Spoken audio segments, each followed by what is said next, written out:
Why is the One Piece verse lowballed? It's a question lots of people ask me. The verse has consistent planetary feats and statements, and consistent continental feats, yet people still say it's island level. So today, we will be seeing and answering comments and questions for people who are curious. We will start with early arc Luffy and the verse, and then move on to the stronger and faster Luffy and characters. First, we will start with Foxy's photons. I know lots of people disagree with this scale, but let me explain it. Foxy has the ability to emit photon beams out of his hand. That means he would be emitting light itself out of his hand, and this light moves at light speed. Both Luffy and Foxy can react to and dodge these photons, giving them light speed to faster-than-light reaction speed. The photons work and function as actual photons, and there's no contradiction, meaning it is reliable to use this. Just because Foxy's photon whip ability doesn't function like actual photons doesn't mean his other photon abilities don't, as we see a lot of his abilities function differently. For example, Kizaru can make a physical sword of photons, but that doesn't mean his other photons aren't light speed. Now that Luffy is faster than light, we will move on to his gears to amp his speed. Durkee measures physical ability. Base Luffy was around Blueno's level, but slightly weaker. He then used Gear 2 to overpower and beat him. Blueno's Durkee is 5 times under Lucci's. Luffy then fights with Lucci. Before that, base Luffy couldn't keep up with Lucci. That means Gear 2 is a 5x amp, but that's lowballing because Luffy beats base Lucci with ease, forcing him to use his Zoan form. Here, Lucci changes to Zoan after getting one shot. The amp boost from Lucci's Zoan fruit isn't quantifiable yet, but to do that, we will move on to when Blueno said Luffy kicked the ground 10 times more than he did before. This proves that Gear 2 is a 10x amp, and that Lucci's Zoan amp is 2x. Here's something that supports the 10x amp. Here's a databook saying it boosts him tenfold. The reason I only use this as support and not my main basis is because it's not a 100% real translation, but it's fine to use this to support our argument. This would make Gear 2 FTL Plus while being very early in the manga. Now we will begin talking about Law and Blackbeard and why they are so strong cross-verse. Law's ability lets him dismantle people's bodies inside of his room with just a swipe of his fingers. He can teleport himself or others with other objects. He can use durability negation. Law's ability, Shambles, is just Sasuke's Ame no Tejikara, but it's better, and he can spam it. Law's ability cross-verse is even more broken because there's no counter to it. The reason Law can't just teleport Kaido and Big Mom into the sea is because of how strong their haki is compared to his. In a fictional universe where there's no haki, there's no counter to this. And I don't believe chakra or cursed energy have anything that actually relates to armament haki enough to where it would be a counter. Blackbeard has 2 devil fruits and soon will have 3. Blackbeard has a devil fruit that can cause planetary amounts of destruction with ease, and internal destruction or durability negation. He also has another devil fruit, the Yami Yami no Mi, which has a dimension of gravity. Inside this dimension consists of infinite amounts of force. Blackbeard can steal abilities and nullify you. This is strictly inverse for now, though. Back on to scaling. Gear 4 was stated to be a 3x amp by Doflamingo. Some say this is only for attack power, while others say it's for all stats. But even if we ignore Gear 4 from Doflamingo, Luffy made another variant of Gear 4, which is Gear 4 Snake Man.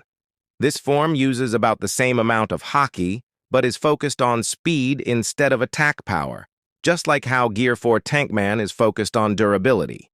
So it's safe to assume this is at least a 3x speed amp. But we have to go back because after Luffy gets Gear 4 at Dressrosa, at Whole Cake Island, he gets a haki bloom that made him faster in base form than before while in Gear 4. We also know Luffy after the time skip was faster than before time skip Gear 2 Luffy. That means base Luffy after time skip is FTL plus if you add the gears back, FTL plus X10. Gear 2 Luffy is now 10 times faster than Light Plus, adding on Gear 4, a 3x amp that's on top of Gear 2 equals 30x FTL plus. Luffy then surpassed these speeds in base form while fighting Katakuri, meaning base Luffy's speed is now 30x FTL in base.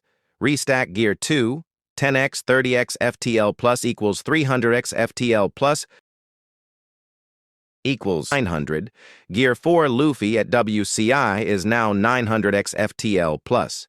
Base Luffy at Wano then surpassed his previous Gear 4 speeds. Gear 4 Luffy is blitzed, and his attacks don't even hurt Kaido. After Luffy awakens Advanced Conqueror's Haki, he can equally clash and keep up with Kaido. That means base Luffy is now at least 900x FTL. Restacked, Gear 2, which is 10x, is 9000x FTL. Restacked, Gear 4, 3 times 10 times 900, equals 27,000, which is MFTL plus without Gear 5. This is what most people try to debunk and downplay to FTL at max, ignoring the blatant speed feats. If you skip to this part of the video, here I'm going to be rebunking scales. Starting with Don Chinjao's Continental feat, I don't fully agree with this scale, but I definitely accept it, and the debunks for it make no sense. Basically, Don Chinjao was stated to be able to split and shatter the continent of ice. People say this is ice, so the output to shatter it isn't impressive. But it was directly stated this ice is harder than diamond and steel. Not fire nor pickaxes will even scratch it. People tend to say he only split a part of the continent open, which is the room that holds the treasure. But this isn't true, because the split he made in the ice was never shown stopped, only the room itself. If nothing suggests otherwise that he didn't actually split it. We take the very consistent manga and data book statements as true, making him continental. Next, we have the Kuma pad cannons. These cannons were stated to be fired at light speed. People try to debunk this, saying that he generates the pause at light speed, making the pause a shock wave. That's just not true. The pause being sent at light speed is what is making the shock wave. Another way people try to debunk this is by saying that the other objects and people sent by Kuma weren't traveling at light speed, so these attacks shouldn't. That's not how it works. Kuma obviously doesn't need to repel everything at the same speed, and that's obviously why the speed of this attack is announced, because it's faster than his others. Next, we have Whitebeard's scaling, the planetary scaling he has. Whitebeard has consistent statements about being able to destroy, split, and even twist the planet. People call this hyperbole, yet it's consistently stated. Too consistent. People try to debunk this by bringing up Oda's statement that Whitebeard being able to destroy the world is referring to his title. Yet this is only referring to Sengoku's statement of only destroying the world, not the other consistent statements of being able to twist and split the world. And that's all for this video. I know I didn't finish Luffy's scaling, but that's not the main focus here. I'll make a part 2 on that later. But we rebunked Foxy's scaling, Kuma's scaling, Don Chinjao's and Whitebeard's scaling. So that's all for today's video.